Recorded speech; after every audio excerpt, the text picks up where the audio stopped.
Hello everyone, मैं नील हूँ और आप देख रहे हैं निक्स द ट्रिक्स यूट्यूब चैनल। हम लोग आज पढ़ने वाले हैं वाइल्ड लाइफ सेंचुरी इन बिहार।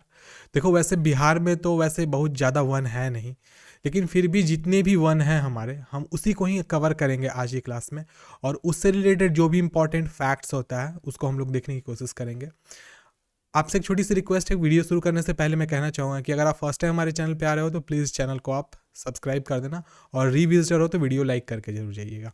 तो चलिए आज की क्लास को हम लोग शुरू करते हैं। हमारा क्लास है wild life sanctuary. Wild life sanctuary के बारे में हम लोग समझेंगे क्या इंपॉर्टेंस है, हमारे बिहार में कौन कौन से ऐसे जानवर हैं जो पाए जाते हैं जो कि अन्य राज्यों में नहीं पाए जाते हैं, और साथ में बायोडाइवर्सिटी के मामले में देखा जाए तो बिहार अपने किस स्थान पर हिंदुस्तान में है। आज ही क्लास में हम लोग उसी को समझने वाले हैं। तो चलिए हम लोग कंटेंट को शुरू करते हैं। यह जो हमारी क्लास है यूट्यूब और साथ साथ में टीचमेंट दोनों पर स्ट्रीम की जाती है।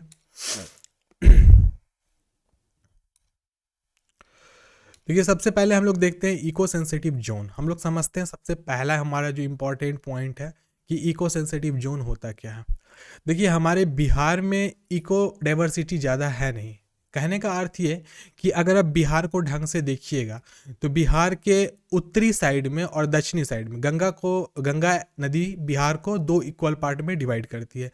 ऊपर में उत्तरी बिहार है और नीचे में दक्षिणी बिहार है। तो उत्तर बिहार के कुछ ऐसे प्रांत हैं जैसे चंपारण, और दक्षिणी बिहार के कुछ प्रांत हैं वहीं पर आपको इकोसिस्टम बायोडाइवर्सिटी वाली मिलेगी। अदर देन दैट बिहार की किसी अन्य जगह पे आपको बड़े जंगल, वन इत्यादि मिलने का चांस नहीं होता है। तो फिर क्या हुआ है कि एक अधिनियम पास किया गया था गवर्नमेंट ऑफ इंडिया के द्वारा, जिसके अंतर्गत जितने भी राज्य हैं हमारे हिंदुस्तान में, उन सबों को अपना बायोडाइवर्सिटी को, मतलब जो उनका इकोलॉजी है उसको उनको प्रोटेक्ट करना था। और उस प्रोटेक्शन के तहत में कुछ ऐसे नियम लाए गए जो किसी भी राज्य के जो भी हमारे जंगल थे, वन थे, उसको डेवलप करने में कहीं ना कहीं से साथ दिया उसका। तो वैसे द गैजेट ऑफ इंडिया के अकॉर्डिंग में माना जाता है कि बिहार में तो मात्र 3 ही ऐसे जोन हैं जो कि इको सेंसिटिव है। और जो भी इको सेंसिटिव जोन है हम उसको समझेंगे। सबसे पहला इको सेंसिटिव जोन का एक कंडीशन होता है, मैं आपको शुरू में ही बता देता हूँ, बाद में आपको दिक्कत नहीं हो। देखिए, सबसे पहला कंडीशन इको सेंसिटिव जोन का क्या होगा कि वहाँ पर किसी भी प्रकार का जो मतलब होते नहीं है कुछ लोग शिकार करने चले जाते हैं, हंटर लोग। तो सबसे पहला इको सेंसिटिव जोन का कंडीशन है नो हंटिंग।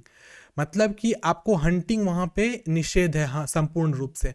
अगर कोई भी व्यक्ति हंटिंग करते हुए, शिकार करते हुए पकड़ा जाता है तो उसको आजीवन कारावास, साथ साथ में मॉनेट्रिकल उसके ऊपर कार्रवाई भी करी जाती है। मतलब आप कारावास में तो रहोगे ही रहोगे, साथ साथ आपके ऊपर फिनेंशियल भी, आपके ऊपर कुछ ना कुछ जुर्माना लगा दिया जाएगा।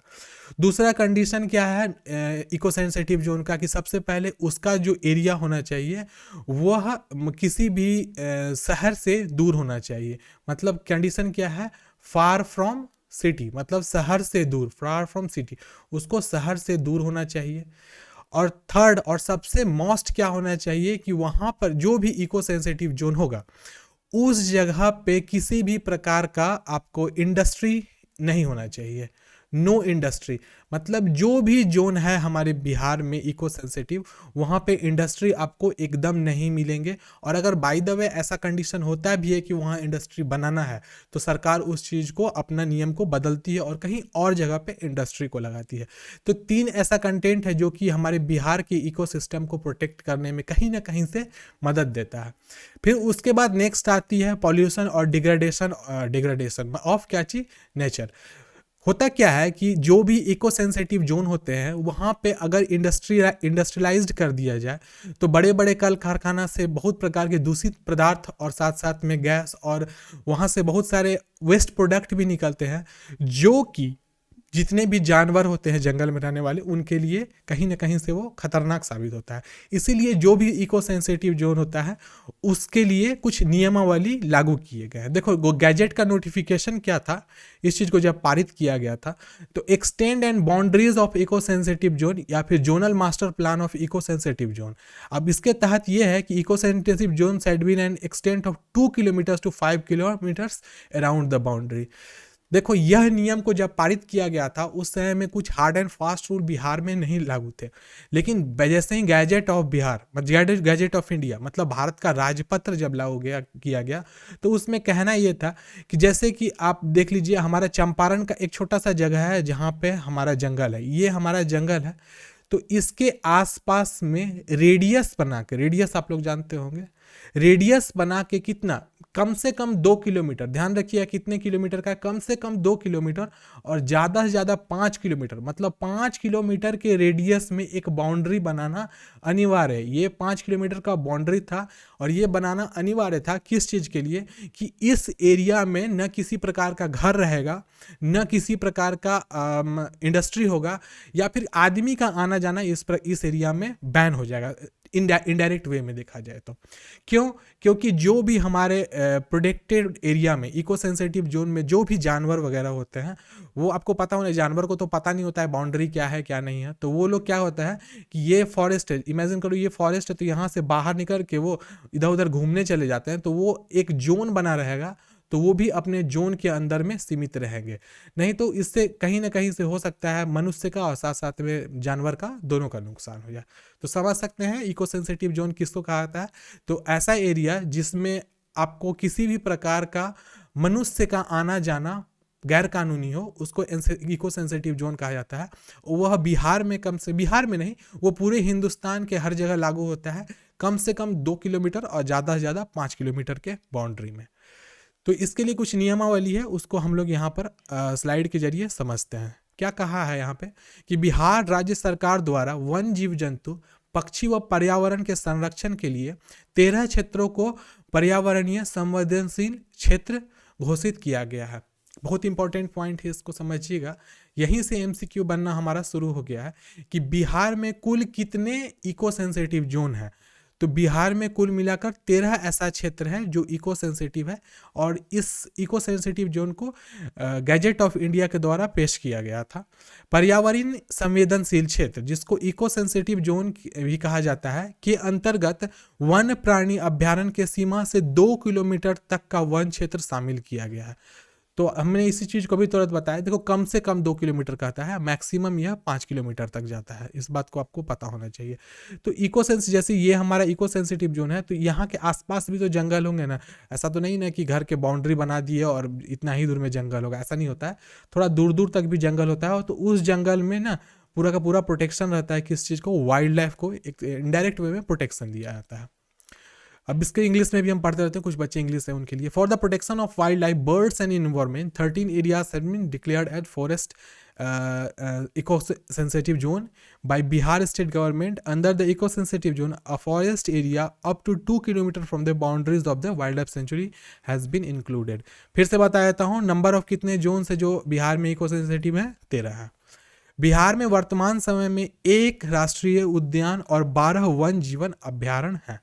ये भी एक पॉइंट है एमसीक्यू का ही, इसको भी समझते चलिएगा कि राइट नाउ, अभी के टाइम में बिहार में 1 राष्ट्रीय उद्यान है। नंबर ऑफ राष्ट्रीय उद्यान बिहार में कितनी है, तो 1, और साथ साथ में वन जीव अभ्यारण्य जो है वो कितने हैं, वाइल्ड लाइफ सेंचुरी 12। अब मैं आपको बताता हूँ नेशनल पार्क और वाइल्ड लाइफ सेंचुरी में क्या डिफरेंस होता है, हम लोग इस चीज़ को समझते हैं। देखो सबसे पहली बात, जो भी नेशनल पार्क होगा, national park under the control of central government होता है। सेंट्रल गवर्नमेंट ही उसका केयर करती है, और साथ साथ में वहाँ जो भी प्रकार के प्रोटेक्शन दिए जाते हैं, किस चीज़ के लिए, जानवरों के लिए, वो सेंट्रल गवर्नमेंट के द्वारा होता है। और सेंट्रल गवर्नमेंट का एक मकसद यह भी होता है नेशनल पार्क को बनाने का, क्योंकि हमारे इस कंट्री का जो इकोसिस्टम है, बायोलॉजिकल इकोसिस्टम, उसको कहीं ना कहीं से हैम्पर ना पहुंचे, कोई उसको नुकसान ना करे और कोई उसको बर्बाद ना करने की कोशिश करे। इसीलिए वाइल्ड लाइफ सेंचुरी और नेशनल पार्क को अलग किया जाता है। नेशनल पार्क किसके कंट्रोल में होता है, सेंट्रल गवर्नमेंट के होता है, और जो हमारा वाइल्ड लाइफ सेंचुरी होता है वो राज्य के अधीन होता है। उस पर संपूर्ण जो पकड़ होता है, कंट्रोल होता है, वो राज्य का होता है। राज्य ही जिस प्रकार के निर्णय को चाहे लेना, वह अपने एरिया को बढ़ाना चाहे तो वो, या फिर वहाँ पे किस प्रकार की सुविधाएं जानवरों को प्रदान की जाएंगी, वो डिपेंड करता है किनके ऊपर, राज्य सरकार के ऊपर। वैसे मैं आपको बता दूं छोटा सा एग्जांपल के लिए,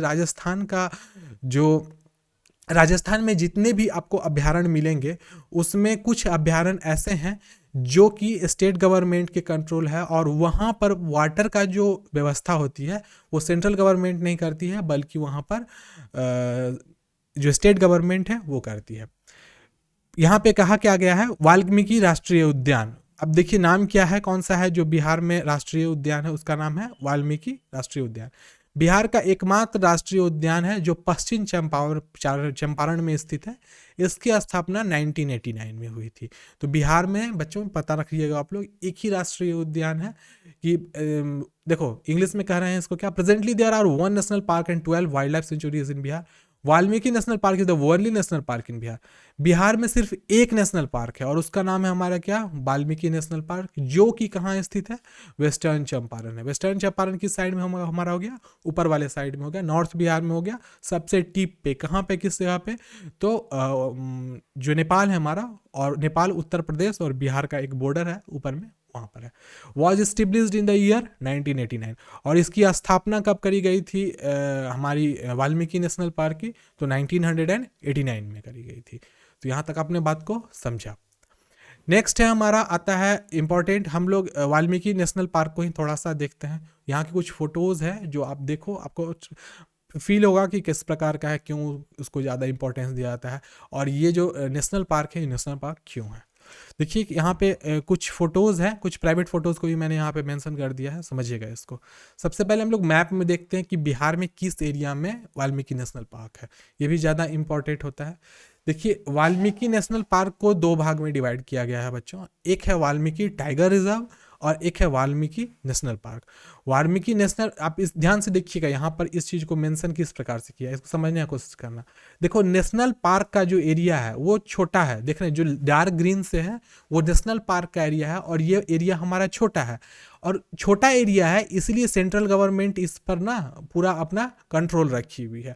लेकिन जो टाइगर रिजर्व है, टाइगर रिजर्व बड़ा सा है, ये स्टेट गवर्नमेंट के अंतर्गत आता है, और यहाँ पर एक्चुअली शेर को प्रोटेक्ट किया जाता है।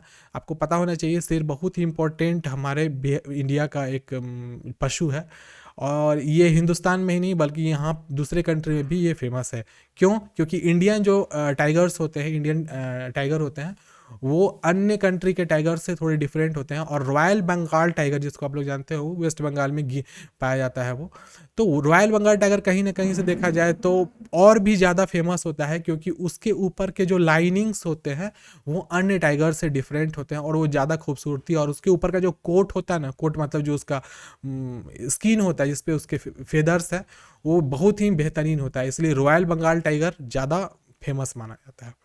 तो वाल्मीकि वन्य परियोजना के तहत इसको बनाया गया था, और ये जो वाल्मीकि नेशनल पार्क का जो इस्टेब्लिशमेंट किया गया था ये वाल्मीकि नगर में किया गया है। और वाल्मीकि नगर कहाँ हमारा स्थित है, तो वाल्मीकि नगर हमारा स्थित है चंपारण में। चंपारण में भी कौन सा, पश्चिमी चंपारण में। आप यहाँ पे देख सकते हैं ऊपर का जो ये पॉइंट है हमारा बिहार का, ये हमारा चंपारण का, पश्चिमी चंपारण का एरिया है। इस साइड से हमारा नेपाल इसमें स्थित है, नेपाल इधर सटता है, और इस साइड से हमारा उत्तर प्रदेश सटता है, और यहाँ पे हमारा इस साइड में बिहार है। ध्यान रखिएगा इस चीज़ को। यह एरिया जो आपको देख रहे हो, ये वाला जो प्रांत है हमारा, ये प्रांत कैसा प्रांत है, तो ये प्रांत हमारा देखो नेशनल पार्क है, तो ये प्रांत किस प्रकार का है, तो याद रखिएगा ये हिली प्रांत है। हिली कहने का अर्थ होता है यहाँ पर आपको माउंटेन मिल जाएंगे। तो माउंटेन मिलेंगे, बहुत इंपॉर्टेंट ये क्यों बन रहा है माउंटेन मिलने का, क्योंकि बायोडाइवर्सिटी उस जगह पे बहुत ज़्यादा फ्लोरिश करती है जहाँ पे लोग कम जाते हैं। तो ये जो पार्क का एरिया है नेशनल पार्क का, ये माउंटेनी एरिया में है, और यहाँ पर भी शेर पाए जाते हैं। लेकिन यहाँ पे अन्य जानवर जैसे कि आप हो गए जंगली कुत्ते हो गए, हाथी हुए, लियोपार्ड हुए, डियर हुए, ब्लैक बियर, भालू ये पाए जाते हैं, बफलो ये सभी पाए जाते हैं। तो आगे देखिएगा इस चीज़ में, वाल्मीकि राष्ट्रीय उद्यान में गैंडा, जंगली कुत्ता, बाघ, तेंदुआ, हिरन, काला भालू, जंगली भैंस इत्यादि संरक्षित है। देखो संरक्षित कहने का अर्थ क्या होता है, मैं इस चीज़ को बता रहा हूँ। Rhinoceros, wild dog, tiger, leopards, deer, black bear, wild buffaloes it is are protected in Valmiki national park. देखो इसको आप समझने की कोशिश करना कि प्रोटेक्टेड करने का, संरक्षित करने का अर्थ क्या होता है। संरक्षित करने का अर्थ है कि जो भी जानवर इस लिस्ट में है, राइनोसोरस जिसको हम लोग गैंडा कहते हैं, वाइल्ड डॉग जंगली कुत्ता, टाइगर शेर, लियोपार्ड का मतलब हो गया हमारा तेंदुआ, डियर मतलब हो गया हमारा हिरन, ब्लैक बियर आप लोग जानते हैं काला भालू, वाइल्ड बैफेलो, यह सब वो जानवर हैं जिसका किसी भी प्रकार से शिकार करना कानूनन अपराध है। और इसको भी प्रोटेक्ट करने के लिए जो नेशनल पार्क का जो अधिनियम है यहाँ लागू होता है। नेशनल पार्क के तहत, अधिनियम के तहत, कोई भी व्यक्ति अगर किसी भी रूप में किसी भी पार्क में अवैध शिकार या फिर किसी प्रकार से शिकार करते हुए पकड़ा जाता है तो उसको 10 ईयर्स का इम्प्रिजनमेंट मतलब 10 ईयर का जेल और साथ साथ में इसके साथ उस पर 5 लाख रुपया तक का कार्रवाई भी कराया जाता है। लेकिन यह तो पुराना डेटाबेस में है, अभी हो सकता है इसको एक्सटेंड भी कर दिया गया हो, क्योंकि नियम कानून ऐसे हैं जो सुप्रीम कोर्ट के अनुसार बदलते भी रहते हैं।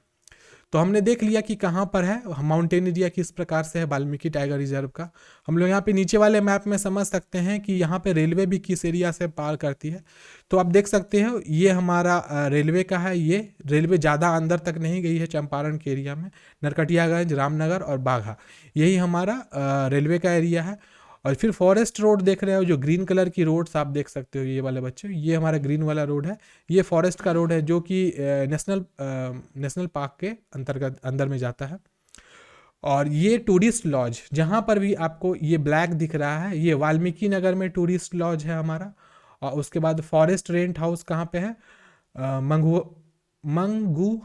मंगूरहा में है। उसके बाद क्या है, गोवर्धना में है, और नौरानी डोन में है, और साथ साथ में गनौली में है। तो ये सब हमारा हो गया forest rest house. Forest rest house के बारे में भी थोड़ा सा बता देते हैं कि जैसे जो लोग, जैसे कि हम आप अगर जाते हैं यहाँ पे वेस्ट चंपारण में घूमने के लिए, तो उस केस में क्या होगा कि हमको इस नेशनल पार्क के अंदर घुसने का कुछ पेमेंट देना पड़ेगा, और पेमेंट देना पड़ेगा तो उसके बाद हम वहाँ पे रह भी सकते हैं। और एक्चुअली प्रोटेक्शन के साथ में रखा जाता है कि कोई जंगली जानवर आके सामान्य जो ट्रैवलर्स होते हैं उनका भी नुकसान ना करे। अब बोलिए कि क्या ज़रूरत है सामान्य लोगों को इस नेशनल पार्क में जाने का। तो बच्चों मैं आपको एक चीज़ बताना चाहूँगा कि कहीं न कहीं से सरकार को कुछ ना कुछ रेवेन्यू चाहिए होता है, क्योंकि जंगल में प्रोटेक्शन, साथ साथ में नए जो फेंसेस होते हैं, कैमराज होते हैं, और साथ में GPS कॉलर्स वगैरह होते हैं, इन जानवरों को जो लगाया जाएगा तो उसके लिए कहीं से ना कहीं से पैसा का व्यवस्था करना होता है। और पैसा सरकार आपको खुद इन सभी नेशनल पार्क्स को और टाइगर रिजर्व को कहे हुए है कि आपको खुद से अपना पैसा उपार्जन करना पड़ेगा अपने प्रोटेक्शन के लिए। देखो जानवरों को तो कपड़ा देना नहीं है, इसको खाना तो देना नहीं है, ये खुद ब खुद यहाँ पर जो फूड चेन होता है उसके अकॉर्डिंग खुद ब खुद को स्टेबलाइज कर लेगा। लेकिन जो प्रोटेक्शन होती है किन से, गैर कानूनी शिकार करने वालों से या फिर पोचर्स से, तो उन सबों से कैसे छुटकारा मिलेगा, तो उसके लिए सरकार को स्पेशल कुछ ऑफर्स लाना पड़ता है पब्लिक के लिए, जिसके तहत वो अंदर घूम सकते हैं। वैसे मैं आपको बता दूं, अगर आप वाल्मीकि टाइगर रिजर्व में जाना चाहते हैं तो इंडियन आप हैं, हिंदुस्तान के रहने वाले हैं, तो ₹300 पर डे लगता है।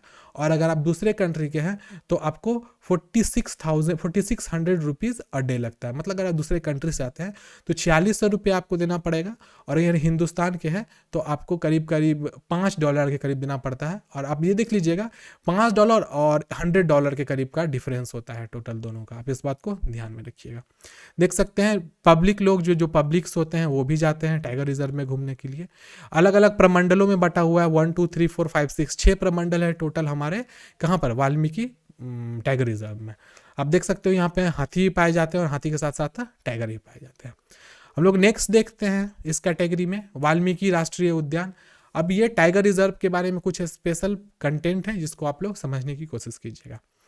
वाल्मीकि राष्ट्रीय उद्यान की स्थापना वर्ष 1990 में की हुई थी। अब इसको एस्टेब्लिश जो किया गया था, ध्यान रखिएगा एस्टेब्लिश कब किया गया था, 1990 में किया गया था।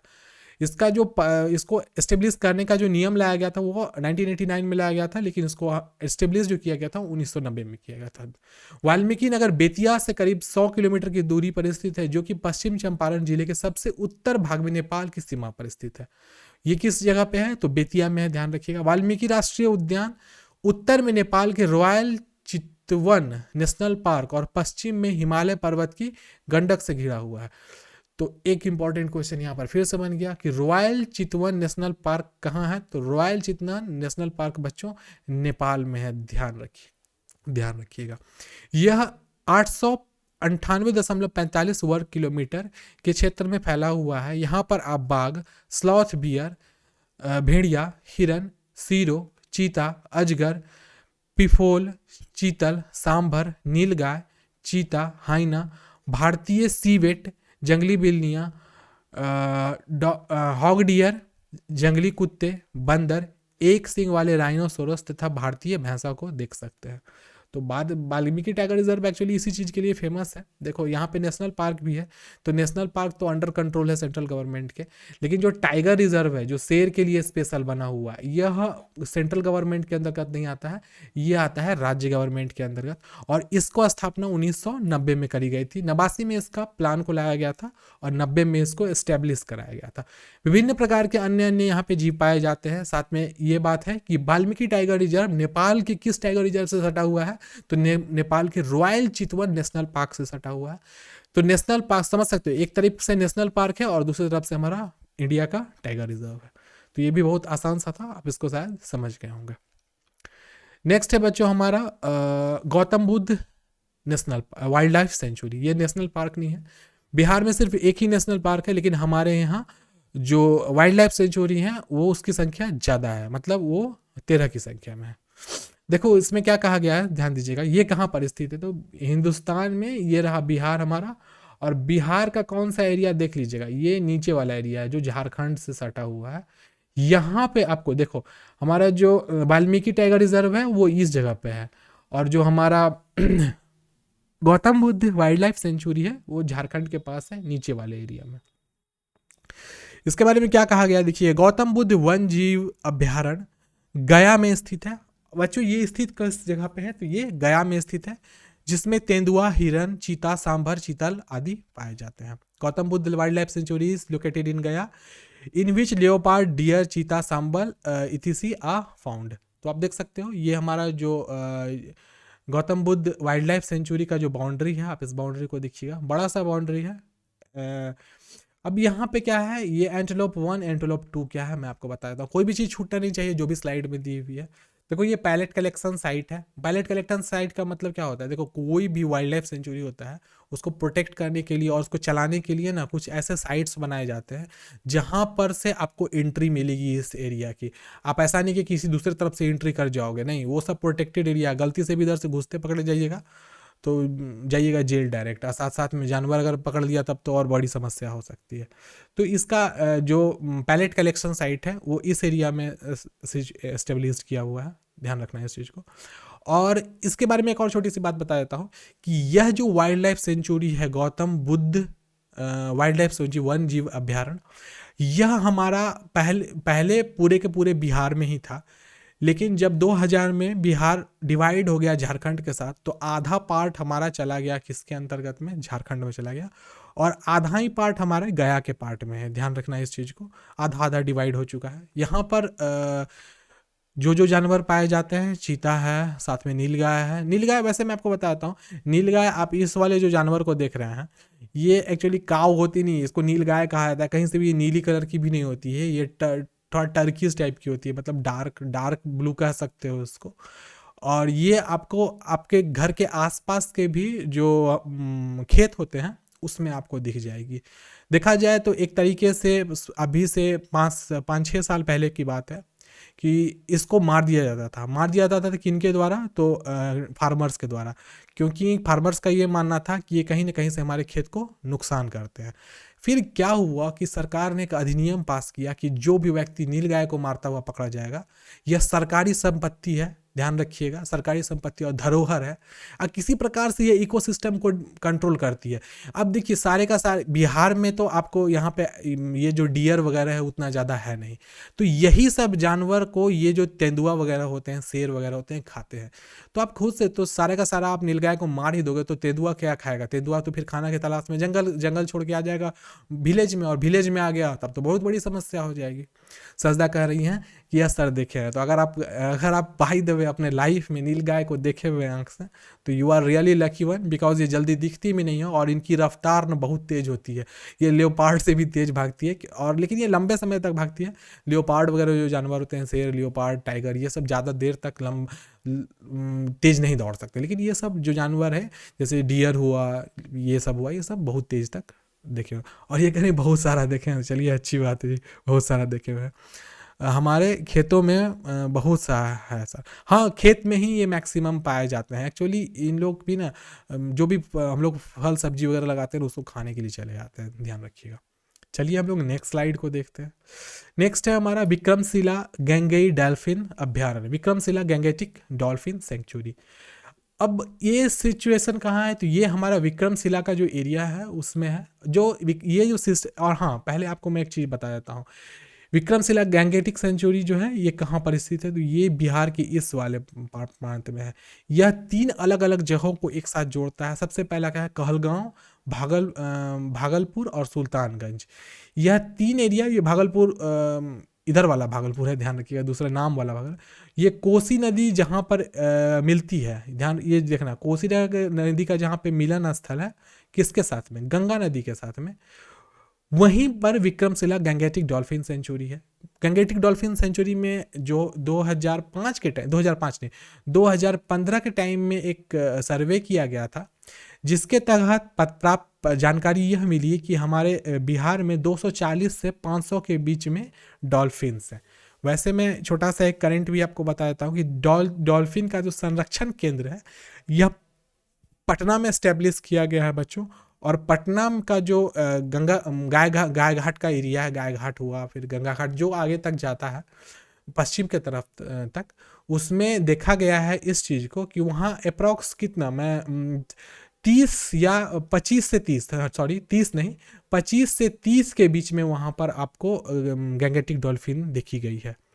और यहीं पर मैं लास्ट क्लास में भी आपको बताया था कि यहीं पर एक छोटा सा प्रदेश है, उसका नाम है हमारा सोनपुर हाजीपुर की जगह पे, जहाँ पर किसी व्यक्ति ने इस निरीह जानवर को, देखिए डॉल्फिन कोई मनुष्य को खाने की चीज़ नहीं है, न ही ये मनुष्य के लिए हार्मफुल है। तो एक आदमी ने शायद इसको पकड़ के मार डाला था। तो इस पर बहुत बड़ी कार्रवाई उस आदमी के ऊपर हुई, जेल भी गया बेचारा, साथ साथ फिनेंशियली भी उसको पैसे देने पड़े, क्योंकि वो कहीं ना कहीं से प्रोटेक्टेड जानवर को मार दिया। क्योंकि हमारे बिहार की जो जलीय जीव है, प्रोटेक्टेड मतलब होता है ना, राजकीय जीव, राजकीय जलीय जीव कौन है, तो बिहार की राजकीय जलीय जीव हमारी डॉल्फिन है। और भी कौन सी डॉल्फिन, गैंगेटिक डॉल्फिन, ध्यान रखिएगा। और आप देख सकते हैं गैंगेटिक डॉल्फिन इस प्रकार से उसका फिन, अगर आप लकी होइएगा, छठ वगैरह के टाइम में जाइएगा कहाँ पे, तो गाय घाट वगैरह के एरिया में, तो हो सकता है अगर आप लकी हो तो इस प्रकार से उसका फिन सिर्फ दिखेगा। देखिए हमारे यहाँ जो गैंगेटिक डॉल्फिन पाई जाती है वो समुंदर की डॉल्फिन इतनी फ्रेंडली नहीं होती है। मैं आपको वीडियोस में नहीं दिखा सकता हूँ अभी, क्योंकि देखिए यूट्यूब की कंटेंट को मैं यहाँ पे पेश करूँगा और यूट्यूब पे स्ट्रीम भी हो रही है क्लास, तो कॉपीराइट एक्ट आने का चांस होता है। वैसे अगर आप बोलिएगा तो मैं पर्सनली व्हाट्सएप के ग्रुप में उसको शेयर कर दूंगा।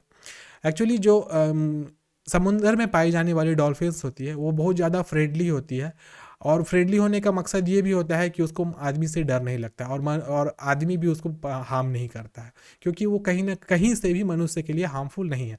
और ये जो हमारी गैंगेटिक है, गैंगेटिक वाला थोड़ा सा डार्क कलर की होती है, और जो समंदर वाली होती है वो ब्लू कलर की होती है डॉल्फिन।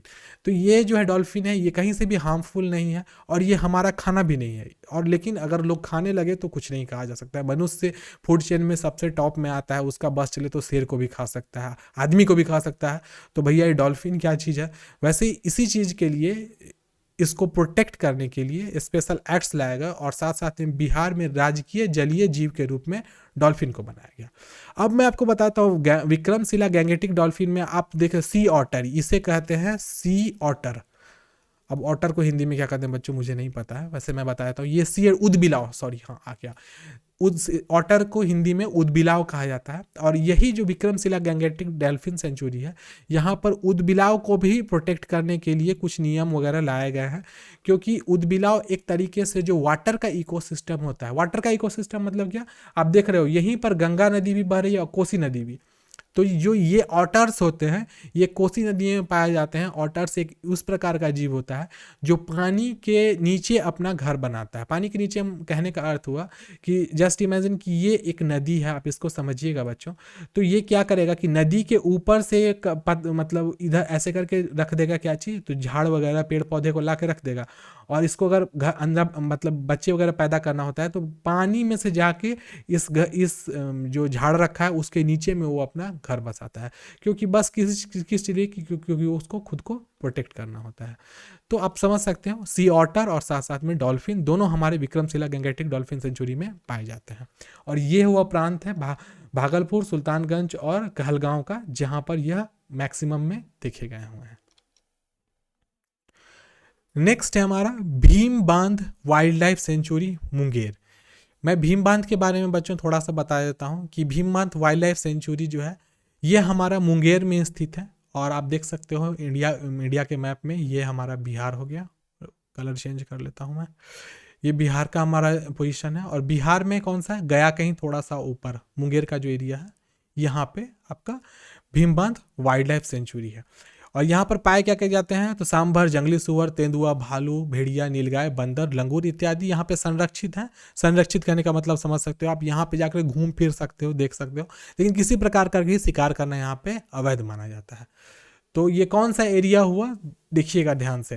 तो इसमें जो डार्क एरिया है मुंगेर का, जो भी डार्क एरिया आपको दिख रहा है, लखीसराय वगैरह को छोड़ दीजिए, लखीसराय ये एरिया तो मतलब ह्यूमन बीइंग का है। ये मल्लेपुर, ध्यान रखिएगा, मल्लेपुर, धरारा और मुंगेर, यह जो प्रांत है, मैं आपको कुछ और भी चीज़, एक फैक्ट इस एरिया के बारे में बताना चाहूँगा, लेकिन ये थोड़ा सा ऑड हो जाएगा, फिर भी मैं बताऊंगा आपको। यह जो एरिया का आप स्ट्रेच देख रहे हैं, ये स्ट्रेच आता है भीम बांध वाइल्ड लाइफ सेंचुरी के अंतर्गत। और माना यह जाता है कि इसको जब प्रोटेक्ट कराया गया था तो बहुत सारे लोग लखीसराय के ऐसे थे जिन्होंने बोला कि ये करना एक तरीके से गैरकानूनी है, क्योंकि हमारे घर वगैरह यहाँ से हटाने हमको पड़ेंगे। तो याद रखिएगा, सरकार जब किसी चीज़ को चाह लेती है तो पब्लिक सरकार के नीचे ही आती है। हाँ, आपका राय मांग अगर सही हो तभी आपके मांग को माना जाएगा, अन्यथा आपके मांग को नहीं माना जाएगा। और इस चीज़ को डायरेक्ट मतलब गवर्नमेंट ऑफ बिहार ने डायरेक्ट 1992 के टाइम में भीम बांध वाइल्ड लाइफ सेंचुरी को एस्टेब्लिश कराया और इसको प्रोटेक्टेड करके, मतलब बिहार का जो प्रोटेक्टेड एरिया है वाइल्ड लाइफ प्रोटेक्शन एक्ट के तहत इसको प्रोटेक्ट करके फेंसिंग कर दिया गया था। फेंसिंग करने का मतलब होता है ताड़काठी लगा देना। ऐसे आप लोग देखे होंगे, हम लोग अपने ही घर मतलब जो हमारा खेत वगैरह होता है उसमें हम लोग ऐसे तार काठी लगाते हैं, तार जिसमें कांटी लगी हुई रहती है। तो फेंसिंग कर दिया गया, उसके बाद कोई बाहर के लोग यहाँ नहीं जा सकते हैं। अब मैं बता देता हूँ आपको कि हमारे बिहार में नक्सलाइट का बहुत बड़ा एक गिरोह जो होता है। देखो, नक्सलाइट के लिए हम निगेटिव कभी नहीं बोलते हैं, नक्सलाइट। देखो, मैं एक चीज़ आपको बताना चाहूँगा, नक्सलवाद जो होता है वो कहीं ना कहीं से सरकार के विरोधी जो भी लोग होते हैं, जब कोई लोग सरकार के विरोधी हो जाते हैं और वो सरकार से लड़ नहीं पाते हैं तो वो बंदूक उठा लेते हैं, और बंदूक उठा लेते हैं तो उसको नक्सलाइट्स कहा जाता है। और नक्सलाइट्स का बहुत बड़ा गिरोह हमारा मुंगेर, धरारा और मल्लेपुर में पाया जाता है। और जानने के लिए एक छोटा सा फैक्ट भी है कि मुंगेर एक ऐसा जगह है पूरे हिंदुस्तान में नहीं, बिहार में, जहाँ पर बंदूक बनाया जाता है। बंदूक की फैक्ट्री भी है, एक्चुअली है नहीं, बंदूक की फैक्ट्री पहले थी। एक बता रहा हूँ, उसका नाम मैं मिस कर गया। देखिए मेरा ना, मैं थोड़ा सा जीके मिस कर जाता हूँ, लेकिन मैं आपको बताते हैं। एक मुस्लिम इन्वेडर्स थे जिन्होंने प्रोटेक्शन के लिए बिहार के मुंगेर ज़िले में बंदूक की फैक्ट्री बनवाई थी, जो कि ईस्ट इंडिया कंपनी के टाइम में उसको बंद करा दिया गया था। लेकिन याद रखिए, कोई आदमी किसी चीज़ को बनाना सीख लेता है तो वो कभी भूलता नहीं है। जैसे कि एक आदमी अगर साइकिल चलाना सीख ले तो वो ज़िंदगी में कभी नहीं भूल सकता, वैसे ही कोई अगर बंदूक बनाना सीख लिया तो कभी भूलेगा नहीं। तो अपने पूर्वजों का से ट्रेनिंग लेकर के लोग यहाँ पर बंदूक बनाने लगे, और जिसको आप लोग देसी भाषा में जानते होंगे, देखो हम ज़्यादा नहीं बोलेंगे, यूट्यूब पे भी स्ट्रीम होता है, जिसको हम लोग देसी कट्टा वगैरह कहते हैं, वह आपको मुंगेर ज़िले में बहुत ही आसानी से अवेलेबल हो जाता है। और कहीं से न कहीं से देखा जाए तो यह गैरकानूनी भी है।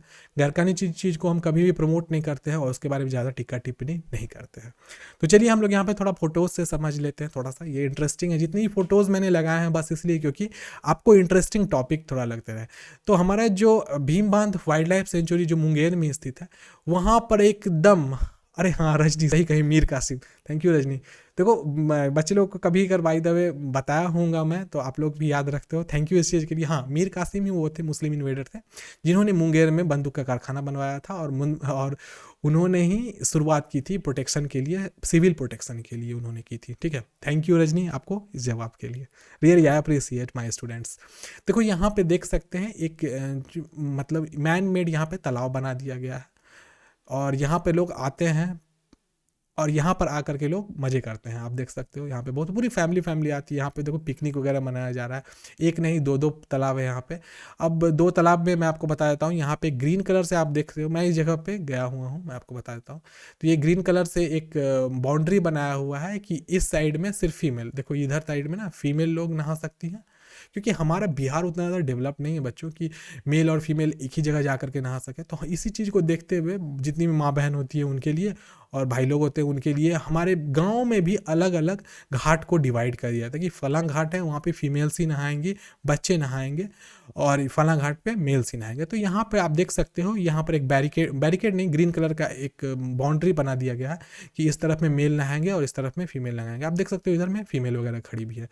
तो आप देख सकते हो बहुत ही अच्छी तरीके से मैनेज किया जाता है। और साथ साथ में प्रोटेक्शन के लिए आप इस एरिया में पुलिस का भी बल वगैरह रहता है, महिला पुलिस, साथ साथ में पुलिस दस्ता भी रहता है। यहाँ पे आप देख सकते हो ये जो है ये वॉशरूम है।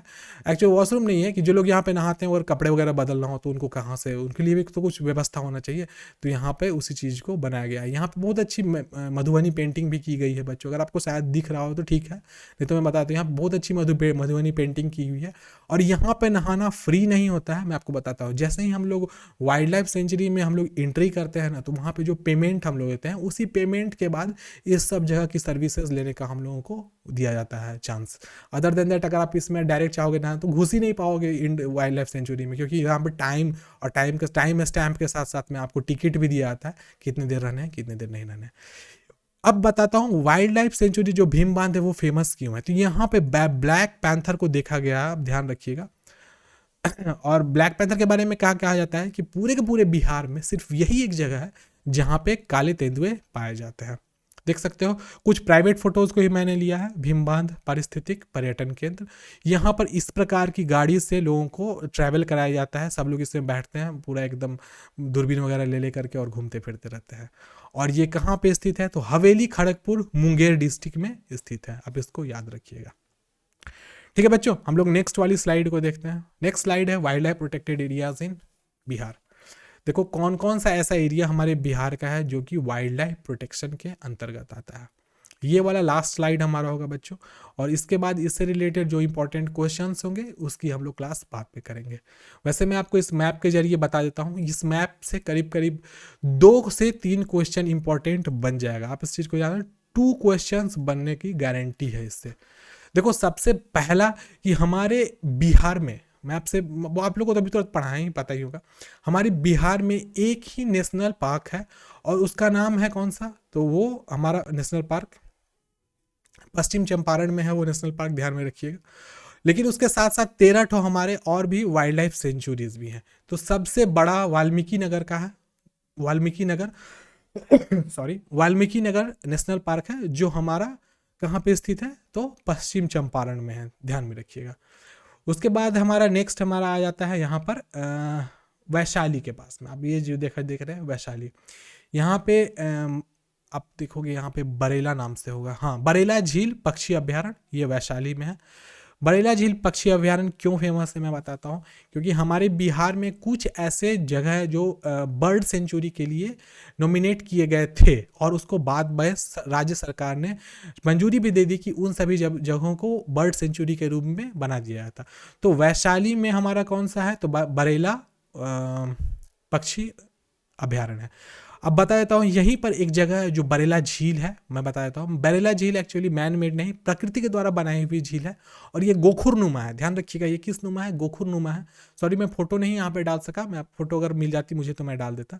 वो गोखुर झील है और यहाँ पर आपको ज़्यादा पानी न होने का बर्ड्स, ज़्यादा माइग्रेटरी बर्ड्स, साथ साथ में इंडियन बर्ड्स भी यहाँ पर हर साल आती हैं अपने प्रजनन के लिए।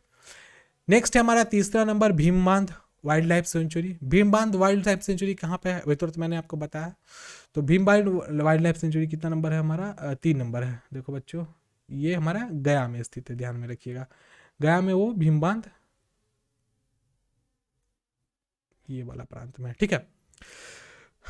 सॉरी गया कह रहा हूँ, मुंगेर में स्थित है तो गया में बोल रहा हूँ, कहाँ मेरा दिमाग रहता है। देखो भीम बांध वाइल्ड लाइफ सेंचुरी हमारा कहाँ है, तो मुंगेर में स्थित है। चलो हम लोग लिस्ट देख लेते हैं। देखिए सबसे पहले यहाँ पे नागी बंध पक्षी अभ्यारण्य। नागी बंध पक्षी अभ्यारण्य कहाँ पे है, तो मुंगेर में है, ध्यान में रखिएगा।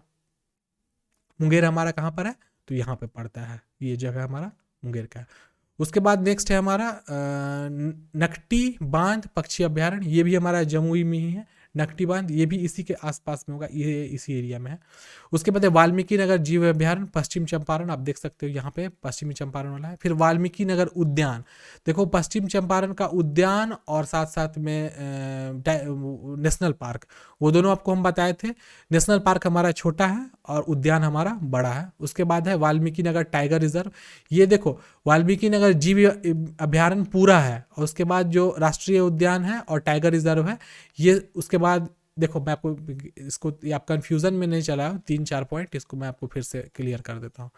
देखो ये पूरा का पूरा जो एरिया है ये आता है वाल्मीकि नगर राष्ट्रीय उद्यान के अंतर्गत में, और इसका जो बॉटम वाला पार्ट है ये हमारा टाइगर रिजर्व का है, और इस तरफ का जो पार्ट है कुछ पार्ट वो हमारे टाइगर रिजर्व के अंतर्गत आता है। नेक्स्ट है कुशेश्वर स्थान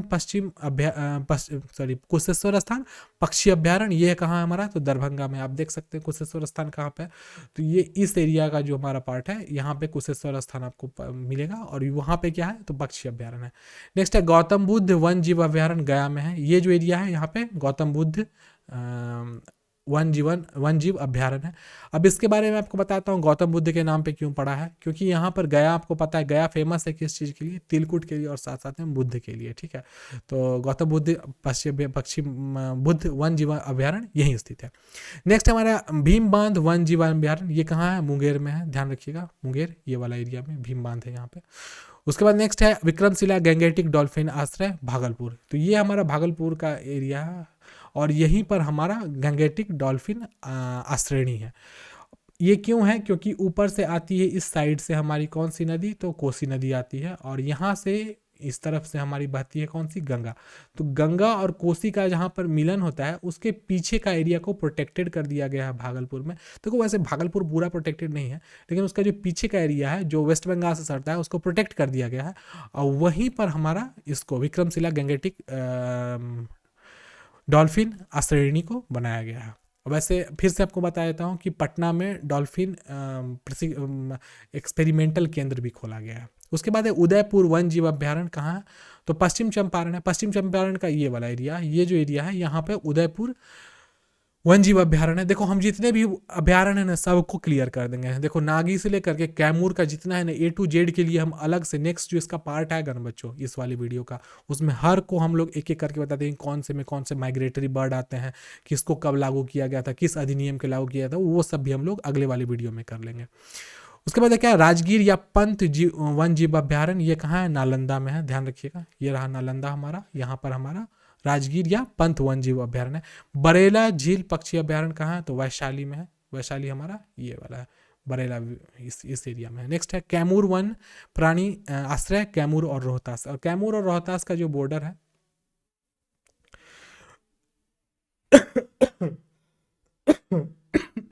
सॉरी, देखिए कैमूर और रोहतास का जो बॉर्डर है ये वाला आप देखते हो, ये वाला प्रांत, यहीं पर हमारा क्या है, तो कैमूर वन जीव अभ्यारण्य है। यहाँ पर मैं आपको बताता हूँ इस प्रांत, ये जो प्रोटेक्टेड एरिया बनाया गया था, आप इसको ध्यान रखिएगा।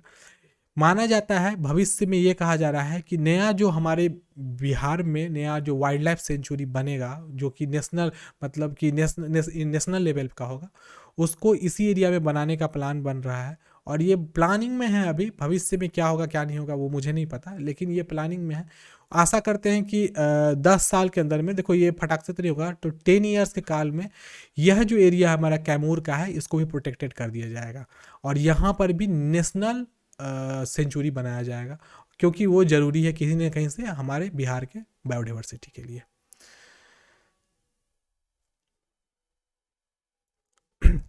तो जितने ही बच्चे मैं हैं अभी वाले लाइव क्लास में, मैं आपको बता देता हूं कि अभी की जो क्लास है मतलब ये वन्य जीव अभ्यारण्य पार्ट 1, इसको हम यहीं पे ख़त्म कर रहे हैं।